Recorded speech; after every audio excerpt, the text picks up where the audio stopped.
मृत्युंजय. लेखक शिवाजी सावंत. भाग 59. मी, सुप्रिया आणि मेघमाला आम्ही तिघीही आमच्या सासू सासऱ्यांना जपत होतो. आमच्याकडे पाहून ते नेहमी कृतार्थतेच्या भावनेनं म्हणत, मुलींनो, आता मरण यावं असं वाटतं.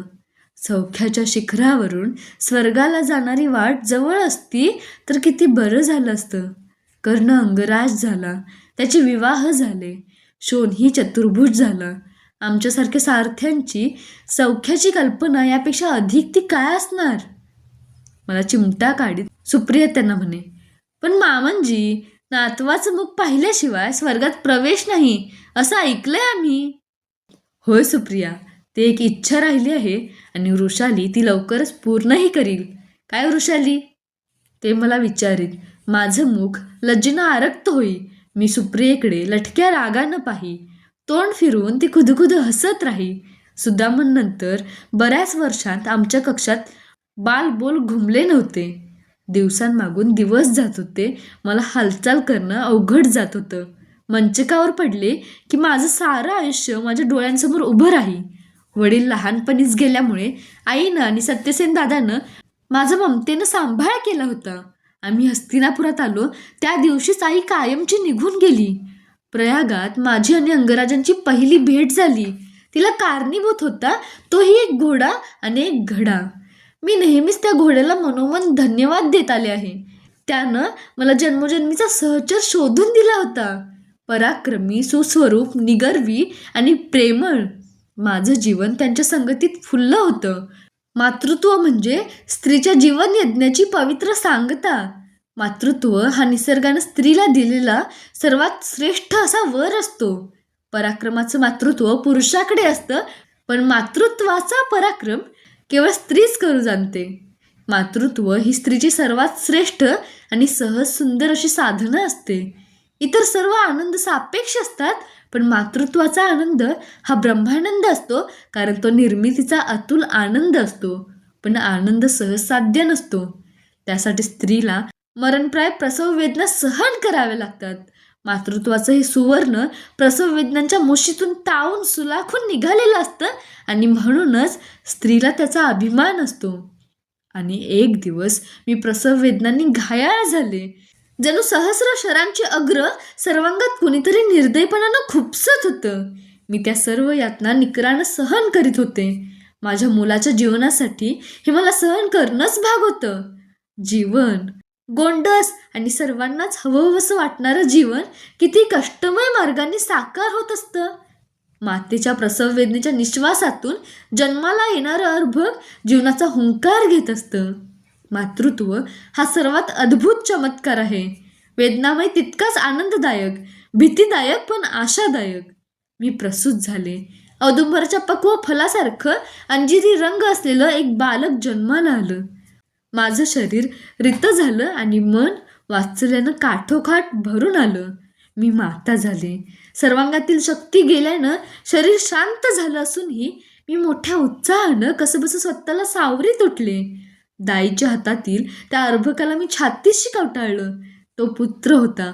हुबेहूब अंगराजांसारखा दिसत होता, पण त्याच्याही कानात अंगराजांसारखी कुंडलं नव्हती. त्याच्या अंगावरचं कातडं अभेद्य होतं की नव्हतं तेही कळत नव्हतं. मला आश्चर्याचा धक्काच बसला.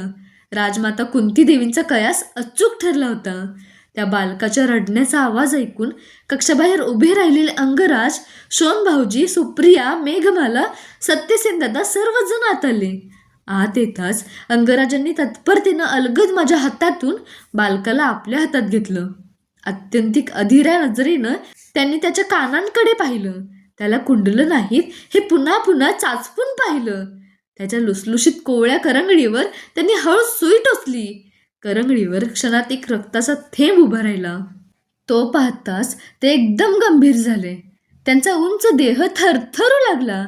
हातातील मुलाला पुन्हा दाईच्या हाती देऊन शोन भाऊजींजवळ जात त्यांचे खांदे पकडून ते गदागदा हलवीत केवढ्या तरी मोठ्यानं ते म्हणाले, शोना, तू माझा सख्खा भाऊ असून तुला कवच कुंडलं नाहीत. हा माझा पुत्र असून यालाही कवच कुंडलं नाहीत. का नाहीत? मी कोण आहे? अरे मी कोण आहे ते तुम्ही मला सांगत का नाही? ते पुढे म्हणाले, सुदामांच्या वेळीही मला वाईट वाटलं होतं, पण या नाही तरी दुसऱ्या पुत्राला कवचकुंडलं असतील या आशेवर त्यावेळी मी माझ्या मनाची समजूत काढली होती. पण आज मात्र मी याबाबत पूर्ण निराश झालो आहे. माझ्या कोणत्याच पुत्राला कवचकुंडलं असणार नाहीत. शोनभाऊजी स्तब्ध गप्प होते. त्यांच्या शेजारी असलेल्या आपल्या मातेला अंगराजांनी कळवळून विचारलं, माते, तुझ्या याही नातवाला कवचकुंडलं का नाहीत? त्यांनीही काहीच उत्तर दिलं नाही.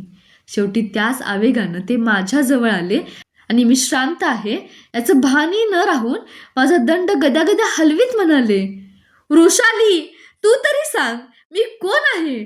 मला कुणीतरी सांगा, मी कोण आहे? असं काय करताय? तुम्ही राधामातेचे पुत्र आहात, शोनभाऊजींचे ज्येष्ठ बंधू आहात, तुम्ही या बालकाचे पिता आहात, तुम्ही अंगराज आहात. मी त्यांना संथपणे सांगितलं, नाही वृषाली, तसं नाही. मी कोण आहे ते माझं मलाच समजत नाही. कुणीही मला ते कधी सांगत नाही. असं म्हणत ते कशाचीही वाट न पाहता तेथून ताडताड निघून गेले. माझ्या त्या द्वितीय पुत्राचं नामाभिधान झालं. सर्वजण त्याला अनेक सुंदर सुंदर नावं सुचवित होते, पण मी त्याचं नाव वृषसेन ठेवण्याचा आग्रह धरला. वृषसेनाच्या आगमनानं मला रिझवणारं एक छानसं साधन मिळालं. तो हातापायांची इतकी अविरत धडपड करी की केव्हा केव्हा मला त्याची भीती वाटे. घर आणि मूल हे स्त्रीचं जीवन असतं, त्यातच तिचं मन रमतं. माझा पहिला पुत्र सुदामन द्रौपदीच्या स्वयंवरात अकारण प्राणास मुकला होता. त्याच्या स्मृतीनं माझं अंतकरण कधी कधी गलबलू नाही, पण ते विसरणं भाग होतं. सुप्रिया आणि मेघ मला वृषसेनला पळभर सुद्धा खाली ठेवायला तयार नसत. वृषू वृषू असं म्हणत त्या त्याचे पटापट मुके घेत. त्यावेळी मला माझ्या सर्वांगावरून सौख्याची सहस्र मयूर पिसं फिरल्याचा भास होई. सुदामनच दुसरा देह धारण करून माझ्या उदरी आला आहे असं मला वाटे. शुक्ल पक्षातला चंद्रमा कलाकलांनी वाढतो तसा तो सर्वांच्या दृष्टीखाली वाढू लागला. त्याची अंगलट दृष्ट लागण्यासारखी होती. त्याला कवच कुंडलं असती तर फारच छान झालं असतं असं मला नित्य वाटे. वृषसेनाला पाहण्यासाठी युवराज्ञी भानुमती आणि युवराज्ञी दुश्शला देवी आल्या. युवराज्ञींची आणि माझी ती पहिलीच भेट होती. मला वाटलं होतं त्यांचा स्वभाव खेळकर असेल, पण त्या फारच आढ्यतेखोर होत्या. माझी भेट होताच मला अन्य काहीच न विचारता जुन्या स्मृतींना उजाळा देत त्या म्हणाल्या, मी भेटायला आले ते आवडलं नसेल तुम्हाला? ते का म्हणून? मी विचारलं. मी तुम्हाला सवत आणणारी म्हणून? छे, मला तसं कधीच वाटलं नाही. उलट सुप्रियेनं मला कितीतरी आनंदी केलं आहे. ते सध्या ठीक आहे, पण उद्या तिला मुलं बाळ झाल्यानंतर ते संबंध असेच राहतील असं नाही. आम्ही दोघीही अंगराजांच्या पत्नी आहोत. आमच्या इच्छेपेक्षा अंगराजांच्या इच्छेलाच अधिक मोल दिलं जाईल. मी म्हणाले, अंगराज्ञी वृषाली, भवितव्य हे अंगराजांच्याच काय, पण साक्षात परमेश्वराच्या इच्छेलाही डावलू शकतं. त्या म्हणाल्या. त्या माझ्याशी वाद घालायला आल्यासारख्याच तुटकपणानं बोलत होत्या. मी संभाषण बंद केलं. ज्या कारणासाठी त्या आल्या होत्या ते तसंच राहून गेलं. वृषसेनाला त्यांनी पाहिलंही नाही. युवराज्ञी दुश्शला देवींनी मात्र त्याला हाती घेऊन त्याचे दोन्ही कान पुन्हा पुन्हा चाचपून पाहिले. त्याच्या कुरळ्या जावळाचे त्यांनी पटापट मुके घेतले.